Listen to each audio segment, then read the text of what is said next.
স্বাস্থ্য সচেতনতার বার্তা ছড়িয়ে উৎসব মুখর পরিবেশ শেষ হলো ঢাকা আন্তর্জাতিক ম্যারাথন। 10,000 প্রতিযোগীর অংশগ্রহণে এটা ছিল দেশের ইতিহাসে সবচেয়ে বড় ম্যারাথনের আসর। খেলাধুলার বিকাশ ঘটাতে ম্যারাথনকে দেশব্যাপী ছড়িয়ে দেবার পরিকল্পনা জানান সেনাপ্রধান জেনারেল ওয়াকারুজ্জামান। অরণ্য গফুরের রিপোর্ট। ভোরের আলো ফোটার আগেই বেজে ওঠে ম্যারাথনের বাঁশি। 300 ফিটের প্রশস্ত সড়কে সোডিয়াম আলোর নিচে নৌবাহিনী প্রধানের উদ্বোধনের পর প্রতিযোগিতায় মাতে দৌড়বিদরা। Full marathon, half marathon, mini marathon, veteran ও ফ্রেশার এ 5 ক্যাটাগরিতে আলাদা বিভাগে দৌড়ান নারী ও পুরুষ। ছিল শিশু ও বয়স্কদের অংশগ্রহণও। সময়ের মধ্যে শেষ করলেই পদক পেয়ে রোমাঞ্চের বার্তা তাদের চোখে মুখে। সব মিলে 15-10 কিলোমিটার আমার ইভেন্ট সব মিলে প্রায় 35 থেকে 40টা ইভেন্ট এখন পর্যন্ত দেওয়া হয়েছে।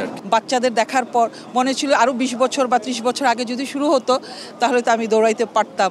লাইফটা যে একটা রেস, এই রানের মধ্যে আমি এটা ফিল করতে পারলাম। একটা মেন্টাল পিসও দিচ্ছে যে কনফিডেন্ট আমি পারবো। ফুল ম্যারাথন পুরুষে আল আমিন ও নারীতে পাপলা খাতুন এবং হাফ ক্যাটাগরিতে পুরুষে আশিক আহমেদ ও নারীতে লাপলা খাতুন চ্যাম্পিয়ন হন। পুরস্কার তুলে দেন সেনাপ্রধান। খেলার মাঠ কমে যাওয়ায় আফসোস জানিয়ে ম্যারাথনে জোর দেন জেনারেল ওয়াকারুজ্জামান।